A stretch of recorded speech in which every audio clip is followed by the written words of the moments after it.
Assalamualaikum warahmatullahi wabarakatuh. Perkenalkan nama saya Fadli Heriandi dari Departemen Kajian Keilmuan, Sub Pendidikan sebagai staf pendidikan. Di sini saya akan menjelaskan mengenai PPT yang berjudul tentang manajemen keuangan. Langsung aja ke contoh soal. Nah, di sini ada tentang analisis laporan keuangan tentang analisis laporan komparatif.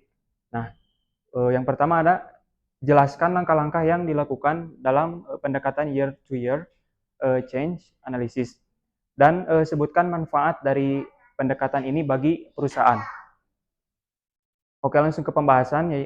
Pertama ada langkah-langkahnya. Ada yang pertama identifikasi elemen yang dianalisis. Di sini tentukan elemen laporan keuangan seperti kas, piutang, persediaan, penjualan, laba atau biaya yang ingin diperbandingkan antara tahunnya. Nah, terus yang kedua, hitung perubahan absolut atau dihitung jadi dari tahun pertama ke tahun kedua itu dihitung ada perubahan atau enggak. Misalkan dari kasnya itu ada perubahan, nah itu jadi salah satu selisih di analisis ini. Nah, kemudian ada rumusnya yaitu untuk mencari perubahan absolut yaitu nilai tahun sekarang dikurangi dengan nilai tahun sebelumnya. Kemudian yang ketiga, hitung perubahan relatif atau persentase. Nah, perubahan relatif ini dihitung menggunakan rumus perubahan relatif sama dengan perubahan absolut dibagi dengan nilai tahun sebelumnya dikali 100%. Jadi hasilnya itu udah pasti dalam bentuk persen. Kemudian langkah yang keempat itu analisis hasil, yaitu bandingkan hasil perhitungan untuk memahami tren perubahan signifikan dan identifikasi penyebab perubahan tersebut. Kemudian lanjut dari manfaat year to year ini, yang pertama mengidentifikasi tren, yaitu membantu perubahan melihat pola pertumbuhan atau penurunan setiap elemen keuangan. Kemudian yang kedua mendukung keputusan strategis, yaitu memberikan wawasan tentang area yang memerlukan perbaikan atau penguatan. Kemudian yang ketiga mengukur kinerja, yaitu menilai dampak kebijakan manajerial dari tahun ke tahun. Kemudian ini ada contoh soal hitungannya. Nah, di sini ada selama tahun 2011 perusahaan memperoleh keuntungan neto sesudah pajak sebesar 3 juta dan dibayarkan sebagai cash dividend sebesar 1.400.000. Berdasarkan informasi tersebut di atas, susunlah laporan ke sumber atau penggunaan dana tersebut. Di sini ada datanya.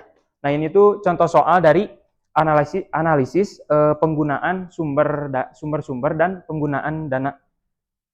Di sini ada beberapa komponen di laporan keuangannya, yaitu ada keuntungan bersih setelah pajak sebesar 3 juta itu di 2011. Kemudian dividen tunainya yaitu 1.400.000. Kemudian bertambahnya obligasi sebanyak 3 juta, depresiasi 1 juta, pengeluaran untuk pembelian tanah sebesar 2.800.000, kemudian untuk pengeluaran untuk pembelian mesin sebanyak 2 juta. Kemudian ini ada tabel analisisnya.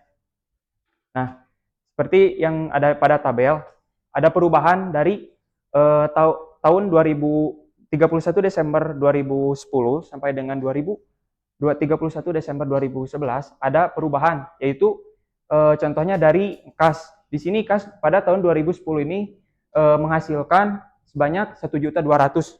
Tetapi di 2011 ternyata ada peningkatan sebesar 200.000. Nah, berarti perusahaan pada tahun itu menghasilkan peningkatan penjualan. Terus ada pengurangan dari surat berharga. Berarti di sini seperti surat berharga pada tahun 2010 itu ada sebanyak 1.400.000, tetapi di tahun 2011 menjadi 1 juta. Di sini ada pengurangan surat berharga sebesar 400. Kenapa berkurang? Karena si perusahaan ini berusaha untuk meningkatkan penjualannya. Otomatis perusahaan ini membutuhkan dana yang kurang gitu. Jadi perusahaan ini menjual surat berharganya ke investor. Maka dari itu surat berharganya menjadi kurang di 2011. Kemudian lanjut ke persediaan. Di sini persediaannya mengalami kenaikan sebesar 800.000.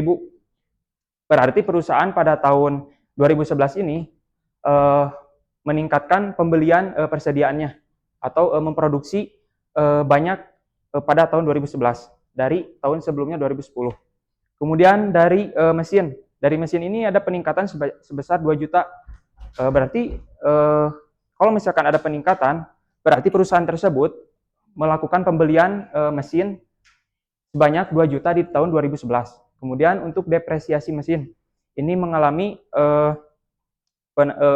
kenaikan sebesar 400.000.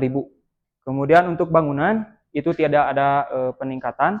Kemudian untuk depresiasi bangunan itu ada kenaikan sebesar 600. Kemudian untuk tanah ada perluasan tanah atau pembelian tanah sebesar 2.800.000 yang asalnya di 2010 sebesar 4.600.000, tetapi di 2011 mengalami kenaikan karena pembelian tanah menjadi 7.400.000. Jadi untuk total aktifanya itu mengalami kenaikan yang awalnya itu 28 juta menjadi 32 juta. Kemudian untuk pasifanya, untuk utang dagang, di sini mengalami kenaikan. Berarti perusahaan upaya untuk meningkatkan penjualannya, maka perusahaan ini melakukan penjualan secara kredit lebih banyak gitu. Di sini ada peningkatan dari 3 juta, penurunan dari 3 juta menjadi 2 juta, berarti hutangnya itu berkurang 1 juta. Kemudian untuk utang wesel, ini ada kenaikan, yaitu yang asalnya itu 2 juta menjadi 2.400.000, berarti perusahaan ini memerlukan dana di tahun 2011, maka dari itu si perusahaan ini yang tadi menjual surat berharganya sebesar 400. Nah, maka dari itu kan masuk ke utang wesel sebesar 400.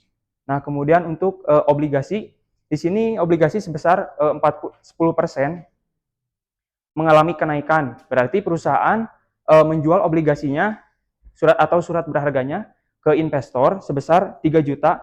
Ini penambahan dari awalnya 2010 itu sebesar 9 juta menjadi 12 juta. Kemudian untuk modal saham itu tidak ada perubahan, untuk surplus modal tidak perubahan. Kemudian untuk laba ditahan mengalami kenaikan yang awalnya sebesar 2 juta menjadi 3.600.000. Jadi untuk keseluruhan dari Aktiva sama Pasiva ini mengalami kenaikan balance sama Aktivanya itu. Jadi 28 juta sama 32 juta. Nah, ini dari perubahan dari tabel analisis sebelumnya dimasukkan dari sumber-sumber. Nah, sumber-sumber ini dari mana? Jadi di tahun 2011 itu si perusahaan mengalami kenaikan Aktivanya atau mengalami kenaikan dari segi Pasivanya juga. Nah, contohnya dari keuntungan. Di tahun 2011 itu si perusahaan mengalami kenaikan laba sebesar 3 juta. Kemudian untuk depresiasi, karena di tahun 2011 itu pasti ada depresiasi entah itu dari bangunan ataupun dari peralatan sebesar 1 juta. Kemudian untuk mesin juga ini mengalami depresiasi sebesar 400. Kemudian piutang, adanya piutang yang dibayar oleh kreditur sebesar 400. Kemudian bertambahnya utang, di sini berarti perusahaan mengalami penambahan hutang di 2011. Kemudian untuk bertambahnya obligasi. Nah, di sini obligasi ini kan sangat sangat besar gitu. Dari keenam komponen ini, dari keuntungan bersih sama obligasi ini sangat besar gitu, 3 juta dibandingkan dengan yang lainnya. Jadi dari sumber-sumber ini mengalami kenaikan sebesar 8.200.000. Kemudian untuk penggunaan dana. Nah, penggunaan dana ini upaya dari perusahaan untuk meningkatkan laba, maka dari itu perusahaan ini harus mengorbankan dana gitu atau menggunakan dana sehingga bisa mendapatkan keuntungan di sumber-sumber ini. Seperti contohnya dari cash dividend. Nah, di sini kan mengalami kenaikan 1.400.000 karena si perusahaan ini memberikan cash dividend ke investor sebagai agar si investor itu percaya ke perusahaan tersebut. Kemudian dari bertambahnya mesin, karena di perusahaan ini di 2011 ingin menaikkan penjualan, otomatis mesin, entah itu mesin, tanah, dan juga entah itu mesin sama tanahnya itu harus ditingkatkan. Oleh karena itu di sini ada kenaikan sebesar 2 juta dan untuk tanah 2.800.000. Kemudian untuk berkurangnya persediaan sebesar 800. Nah, di sini berarti di tahun 2011 ini perusahaan mengalami penjualan yang sangat signifikan. Kemudian untuk bertambahnya utang dagang sebesar 1 juta, berarti perusahaan ini karena kekurangan dana, maka dari itu melakukan utang dagang ke distributor. Kemudian untuk bertambahnya kas, di sini bertambahnya kasnya itu sebesar 200 karena pada tahun 2011 itu si perusahaan mengalami kenaikan kas sebesar 200. Jadi totalnya itu 8.200.000. Nah, di sini ada analisisnya. Dapat kita lihat kalau kelebihan dana itu total sumber dana sebesar 7 juta lebih besar dibandingkan dengan total penggunaan dana, yaitu sebesar 5.800.000. Jadi dari keuntungan yang diperoleh itu lebih besar dibandingkan dengan penggunaan dana atau dana yang dikorbankan. Di sini kan ada selisihnya sebesar 1.200.000, berarti perusahaan ini dengan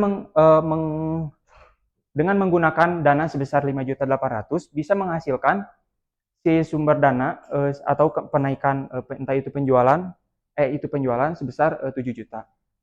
Kemudian dari pembiayaan pembelian tanah dan mesin. Di sini pembelian tanah mengalami kenaikan sebesar 2.800.000. Sebagian biaya dari laba bersih setelah pembayaran dividen sebesar dari laba bersih setelah dividen sebesar 3 juta, kemudian dikurang dengan 1 juta menjadi 2 juta. Kemudian untuk kekurangan 800 ini dari mana? Untuk menutupi pembelian tanah ini. Nah, dari itu kan masih bisa ketutup dari yang 2 juta. Nah, untuk pembelian mesin sebesar 2 juta. Sisa dana dari obligasi setelah menutupi kekurangan pembelian tanah digunakan untuk mesin. Maka dari itu, dana obligasi yang tersisa ada 3 juta dikurangi dengan 800, maka ada sisa 2.200.000. Kemudian untuk sebesar 2 juta itu digunakan untuk pembelian mesin. Karena mesin ini mengalami kenaikan pembelian sebesar 2 juta. Maka dari itu, si penjualan terus yang ketiga ada depresiasi. Di sini dana depresiasi sebesar 1 juta dapat membantu dalam pendanaan pembelian aktiva tetap seperti mesin. Jadi si 1 juta ini bisa menutupi pembelian mesin sebesar 2 juta. Untuk kesimpulan, di sini pembelian tanah sebesar 2.800.000 sebenarnya bisa dipenuhi dari laba bersih jika tidak ada pembayaran dividen. Namun, karena dividen sebesar 1 juta dibayarkan, maka sisa dari laba itu hanya 2 juta. Nah, digunakan dan kekurangannya 800 ditutupi oleh obligasi. Nah, dana obligasi yang tersisa itu adalah 2.200.000 digunakan untuk pembelian mesin yang sebesar 2 juta. Maka dari itu, untuk menutupi pembelian mesin sebesar 2 juta, maka ada selisih atau ada sisa sebesar 200.000 dengan bantuan dana depresiasi. Nah, kebijakan pembelian tanah dan mesin dapat dibenarkan karena biaya dari sumber dana jangka panjang atau laba bersih dan obligasi. Hal ini menunjukkan perusahaan telah melakukan ekspansi melalui pembelian tanah dan mesin baru. Jadi keputusan yang diambil oleh manajemen ini cukup bagus gitu, karena bisa menaikkan penjualan dan juga masih bisa menghasilkan laba sisa dari pembelian tanah dan juga mesin baru sebesar 200.000. Lanjut ke contoh soal yang ketiga. Di sini contoh soal yang ketiga ini mengenai anggaran piutang. Nah, di sini rencana penjualan atas dasar perkiraan akhir bulan untuk masa 6 bulan pertama tahun 2012 dari perusahaan makanan dan minuman kolak pisang adalah sebagai berikut. Ini adalah rencana penjualan. Di sini ada 6 bulan. Yang pertama bulan Januari, rencana penjualannya itu sebesar 2 juta, Februari 2.250.000, Maret 2.500.000, April 2.750.000, Mei 3 juta, dan Juni 3.250.000. Di sini ada keterangan bahwa komposisi penjualan ini 20% tunai dan 80% kredit. Kemudian jika si pembeli atau kreditur membayar tepat waktu, maka akan mendapatkan diskon sebesar 5%. Maka dari itu, pola penerimaan piutangnya itu 75% dibayar tepat waktu pada bulan berikutnya, kemudian 25% dibayar 1 bulan setelahnya. Nah, penjualan bulan November dan Desember ini pada tahun di periode sebelumnya pada tahun 2011 masing-masing sebesar 1.500.000 dan 2 juta. Jumlah bad debt diperkirakan sebesar 0,5%. Kemudian ini untuk pembahasannya. Ada 2 perintah, yaitu yang pertama, buatlah schedule penagihan piutang. Yang kedua, susun schedule penerimaan arus kas masuk. Langsung aja dijawab. Ada beberapa langkah. Yang pertama ada langkah ke-1, yaitu pisahkan penjualan tunai dan kredit. Di sini kan sesuai dengan keterangan soal bahwa komposisi dari penjualannya itu adalah 20% tunai dan 80% itu kredit. Nah, untuk bulan November dan Desember ini dimasukkan karena sesuai keterangan di soal bahwa si penagihan piutangnya itu di bulan yang transaksi itu terjadi dan di bulan selanjutnya. Maka dari itu dimasukkan bulan November dan bulan Desember. Di sini seperti bulan November bahwa total penjualannya itu 1.500.000. Nah, untuk penjualan tunainya itu sebesar 300 karena dikalikan dengan 20%. Kemudian untuk penjualan kreditnya itu 1.200.000 karena dikalikan dengan 80% dari 1.500.000.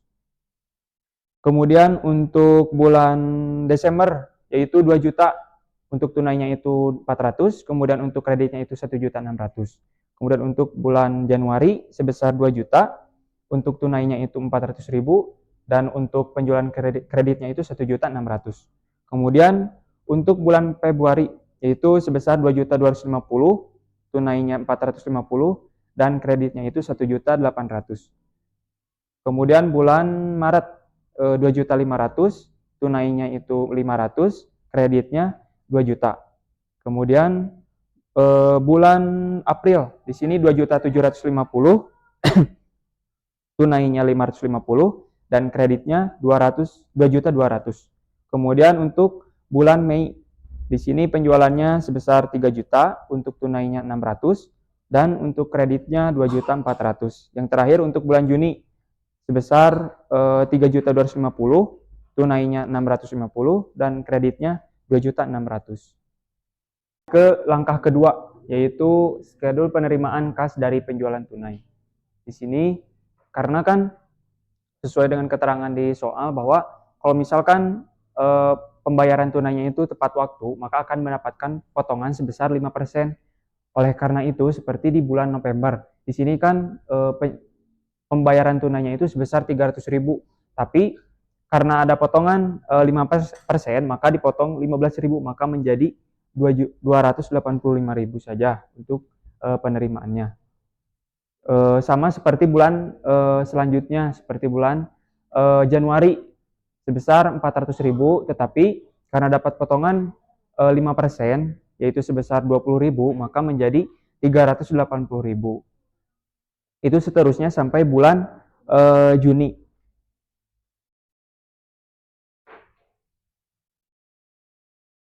Oke, langkah selanjutnya yaitu schedule penerimaan kas dari penjualan kredit atau anggaran piutang. Di sini seperti di bulan Januari. Ini kan yang atas ini bulan di mana untuk penagihannya. Nah, sedangkan untuk bulan yang ke bawah ini tuh rencana anggaran piutangnya itu. Maka dari itu seperti bulan November, untuk bulan November sama bulan Desember itu tidak akan ada penagihan karena untuk di soal ini hanya dari bulan Januari saja sampai bulan Juni. Lanjut aja ke bulan Januari. Di sini bulan Januari akan penagihan sebesar 298.500 itu dari piutang 2011 pada bulan November, dan juga piutang dari bulan Desember 2011. Nah, untuk seperti 1.194 ini dari mana? Dari 1.200.000 dikalikan dengan 75%, kemudian menghasilkan 1.200.000. Nah, dari itu dikurangi ketepatan waktu sebesar 0,5%. Jadi totalnya itu hanya 1.194 saja yang diterima oleh perusahaan. Kemudian untuk bulan Februari di sini akan menerima piutang dari piutang bulan Desember 2011 sebesar 398.000, kemudian dari bulan Januari sebesar 1.194. Ini karena untuk bulan Januari ini kan utangnya itu 1.200.000. Nah, si piutangnya itu maka dibayar di bulan selanjutnya, yaitu sebesar 1.194.000. Lanjut ke bulan Maret. Di sini pada bulan Maret anggarannya itu piutang untuk pembayaran bulan Januari sebesar 398.000, untuk bulan Februari sebesar 1.343.250. Kemudian lanjut ke bulan April. Di sini bulan April akan melakukan penagihan sebesar 447.750 untuk piutang pada bulan Februari. Kemudian untuk bulan April ini, untuk piutang bulan Maret sebesar 1.492.500. Kemudian untuk bulan penagihan bulan April yaitu piutang pada bulan Maret sebesar 1.492.500. Kemudian lanjut ke bulan penagihan bulan Mei, yaitu untuk penagihan piutang bulan Maret sebesar 497.500, dan untuk piutang pada bulan April sebesar 1.641.750. Kemudian lanjut untuk bulan penagihan bulan Juni. Di sini bulan Juni ada dua penagihan, yaitu untuk piutang pada bulan April sebesar 547.250, dan untuk piutang bulan Mei sebesar 1.791.091. Kemudian untuk piutang bulan Juni ini tidak ada penagihan pada bulan ini karena itu akan terjadi di bulan Juli dan juga Agustus. Kemudian di sini kan ada sisa nih, yang sisa ini masuk ke bulan Juli. Kemudian untuk total penagihan dari bulan Januari sampai bulan Juni. Untuk bulan Januari totalnya itu sebesar 1.492.500, untuk bulan Februari 1.592.000, kemudian untuk bulan Maret 1.741.250, untuk bulan April sebesar 1.940.250, kemudian untuk bulan Mei 2.139.250, kemudian untuk bulan Juni 2.338.250. Jadi di sini juga ada total sisanya, yaitu ini total sisa yang akan ditagih pada bulan Juli di 2012, yaitu sebesar 3.184.000.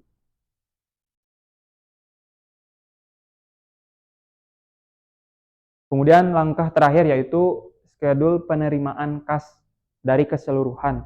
Di sini sumbernya itu ada dua, dari penjualan tunai dan piutang. Untuk bulan Januari akan menerima penerimaan kas sebesar 1.872.500, itu dari penjualan tunai sebesar 380 dan piutang sebesar 1.492.500. Untuk bulan Februari jumlah penerimaan kasnya itu 2.019.500, itu dari penjualan tunai sebesar 427.500, dan untuk piutangnya itu 1.592.000.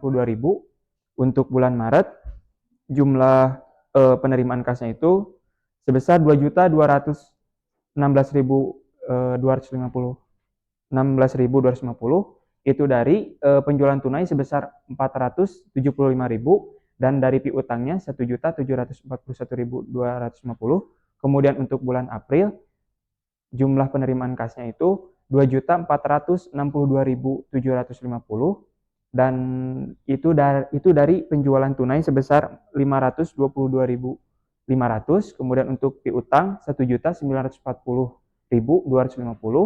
Kemudian untuk bulan Mei totalnya itu penerimaan kas sebesar 2.709.250, penjualan tunainya sebesar 570, kemudian untuk piutangnya 2.139.250. Kemudian yang terakhir untuk bulan Juni, total penerimaan kasnya itu sebesar 2.955.750, untuk penjualan tunainya sebesar 617.500, untuk piutangnya 2.338.250. Mungkin itu saja yang bisa dibahas dari manajemen keuangan. Sekian dari saya. Wassalamualaikum warahmatullahi wabarakatuh.